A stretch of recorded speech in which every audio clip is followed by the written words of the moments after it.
नमस्कार. मी भाग्येश अवधानी सादर करत आहे सुप्रसिद्ध लेखक शन्ना नवरे यांची कथा सिनियॉरिटी. चला तर ऐकूयात. सिनियॉरिटी. गावात नुसते इमारतीच नाही, कुठे सार्वजनिक बाग की मोकळे मैदान. गावातले पेन्शनर्स बिचारे स्टेशनच्या चौथ्या फलाटावर संध्याकाळी हवा खायला जमायचे. तेव्हा हा चौथा फलाट मोकळा होता, म्हणजे त्याच्या अर्ध्या भागावर छप्पर नव्हतं. गावाच्या पूर्वेकडचे पेन्शनर्स पूल ओलांडून या चौथ्या फलाटावर यायचे. पश्चिमेकडचे पेन्शनर्स रेल्वे लाईन ओलांडून यायचे, कारण तेव्हा पूल नव्हता. तास दीड तास गप्पा मारून काळोख पडण्यापूर्वी घरी परतायचे. सगळे वेगवेगळ्या कचेऱ्यांमधून निवृत्त झालेले, पण त्यांच्यात अजूनही पेन्शनच्या आकड्यानुसार वयानुसार सिनियॉरिटी मुरलेली. क्लास 1मधून निवृत्त झालेला पेन्शनर प्रथम खाली बसला की मग बाकीचे बसायचे. त्यांच्या बोलण्यात कोणतेही विषय यायचे. सुरुवात एकमेकांच्या प्रकृतीच्या चौकशीनं व्हायची. त्यानंतर घरगुती, सामाजिक आणि राजकीय विषय. प्रकृती ठीक असेल तर कधीमध्ये थोडेसे चावट विषय.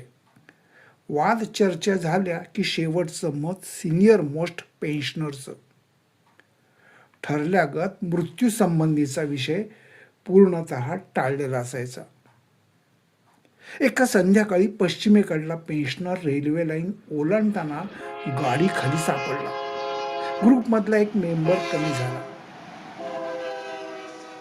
डोळे तसे आजूच होते हो त्यांचे. ग्रुपमध्ये चर्चा सुरू झाली. मोतीबिंदू होता ना, पैसे वाचवायला पोरगा ऑपरेशन पुढं ढकलत होता. आता सगळेच पैसे वाचले म्हणावं. धड ऐकू तरी कुठे येत होतं. तब्येतही बरी नसायची. कशी असेल, ही वॉज 82. माझ्यापेक्षा बरोबर 7 वर्षांनी मोठे होते. आपल्या सर्वात तेच सिनियर होते. आता आप्पासाहेब सिनियर झाले. सगळ्यांनी आप्पासाहेबाकडे बघितलं. No no no no. आप्पासाहेबांनी आवाज चढवला. जेवढा चढवता येईल तेवढा चढवला. बापूसाहेब मला सिनियर आहेत. त्यांच्याहून एक्झॅक्टली 8 महिन्यांनी मी लहान आहे. बापूसाहेब, तुम्ही जुलैतले ना? जूनमधला. बापूसाहेब पुटपुटले. मी नोव्हेंबरमधला. स्टील 7 महिन्यांनी लहान.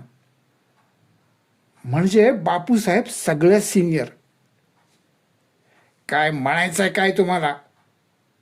आता बापूसाहेब चिडले. माझा काय नंबर लावताय काय वर जायला? म्हटलं प्रकृती अजून ठणठणीत आहे माझी.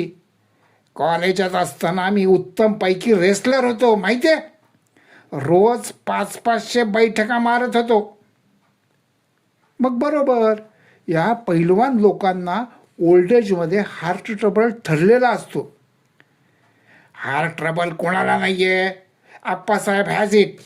धिस टॉल टॉकवाला दंडगे हॅज इट. या बेलवलकरांना जोडीला डायबिटीस आणि हाय BP पण आहे. तर पण तरी देखील त्यांची वय तशी कमीच आहेत बापूसाहेब. नको तो विषय चर्चेला यायला लागला तेव्हा प्रत्येकाने प्रत्येकाला गप्प केलं. नाही म्हणलं तरी त्या रेल्वे अपघातानंतर बापूसाहेबांना टेन्शन आलं. वयानं आपणच सिनियर आहोत ही गोष्ट सतत मनात येऊ लागली. सगळ्या पेन्शनर्सनी विषय बदलला आणि पुन्हा असा रेल्वे अपघात होऊ नये यासाठी काय करावं याची चर्चा सुरू केली. मी सांगतो, बापूसाहेब म्हणाले. वेस्ट साईडनं येणाऱ्या मेंबर्सनी कधीही एकटं यायचं नाही. एकमेकांच्या सोबतीनं यायचं आणि घरी जातानाही तसंच. पण समजा एखाद्या दिवशी वेस्ट साईडनं येणारा मेंबर एकटाच असेल तर तर त्यांनी आधी कोणाला तरी फोन करायचा. आपले ईस्ट साईडचे मित्र निदान 2 मेंबर त्याला आणायला आणि रेल्वे लाईन पलीकडे सोडायला जातील. 2 मेंबर कशाला? काय प्रश्न आहे? म्हणूनच तुम्ही क्लास 2 एक क्लास 2 राहिलात जोशी. अहो, सिंगल मेंबर गेला ईस्टकडचा आणि त्याला एकट्याला ॲक्सिडेंट झाला तर. त्यानंतर पेन्शनर्सने ही पद्धत अवलंबली. पश्चिमेकडचे पेन्शनर्स निर्धास्त झाले. सगळ्यांनी मिळून मृत्यू नामक शत्रूची नाकेबंदी केली. रोजच्या सारखं हास्यविनोद, चर्चा, वाद पुन्हा चालू झाले. ग्रुपमधल्या कमी झालेल्या मेंबरची आठवण बुजू लागली. काही ताजे पेन्शनर्स ग्रुपमध्ये सामील झाले. बापूसाहेब पूर्वेकडचे रोज पुलावरून फलाटावर यायचे. आताशी ते नकळत प्रत्येक पायरीवर जास्त वेळ थांबू लागले. वयाच्या सिनियॉरिटीचा विचार त्यांना विसर पडू देत नव्हता. बापूसाहेब, पूल चढायलाच वेळ लागतोय तुम्हाला, असं कोणी म्हटलं की बापूसाहेब क्षणभर स्वस्थ उभे राहत.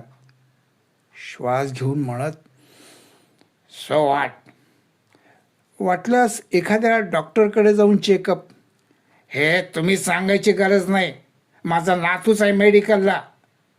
तो मला आवश्यक तो सल्ले देत असतो. आधी तुमच्या हाय बीपीचं आणि शुगर पर्सेंटेजचं बघा आणि मग मला सांगा. अहो, मी सहज म्हटलं. ठाऊक आहे तुमचा सहज. माझी सिनियॉरिटी तुम्हाला सुचवायची, दुसरं काही नाही. पण माझ्यानंतर तुम्ही आहात हे लक्षात ठेवा. कधी असे वाद होत. ग्रुपच्या गप्पा थांबत. प्रत्येक पेन्शनर मनात सिनियरिटीची लिस्ट लागलेली होती. बापूसाहेबांचं जगणं हे प्रत्येकाचं आयुष्य वाढणं होतं.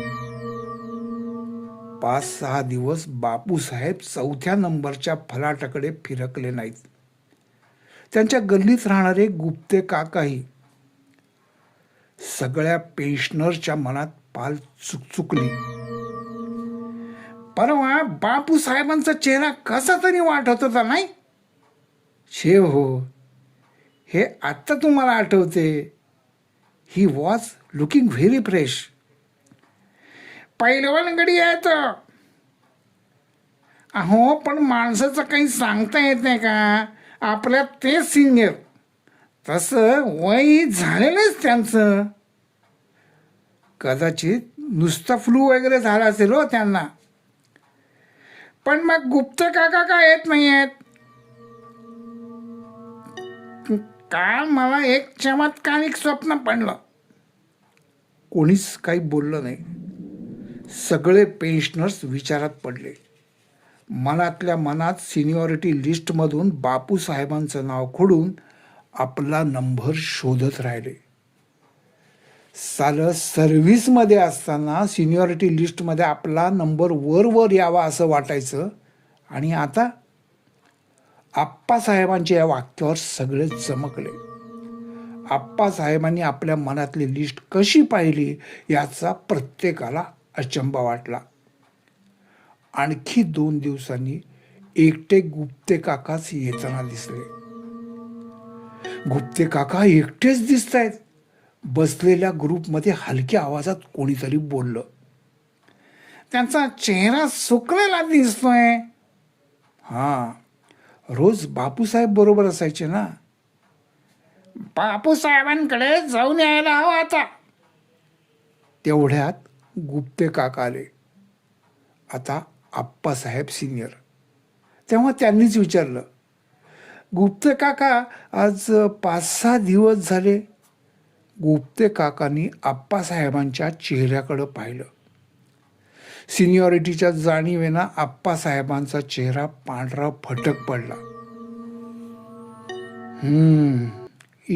ईश्वर इच्छा, दुसरं काय म्हणणार? गुप्ते काका सुस्कारा सोडून म्हणाले,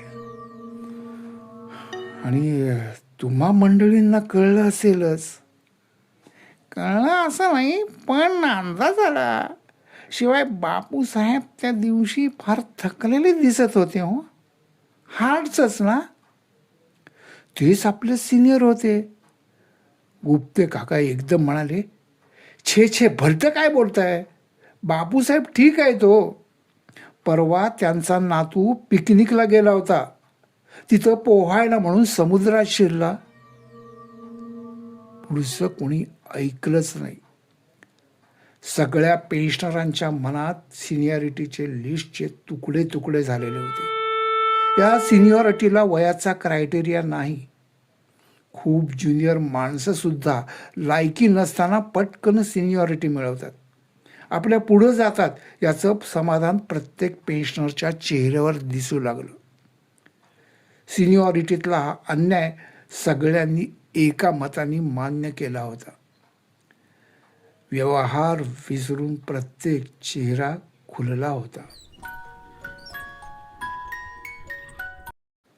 धन्यवाद मित्रांनो. शन्ना नवरे लिखित सिनियरिटी कथा आणि अभिवाचन कसं वाटलं हे कमेंटमध्ये नक्की सांगा.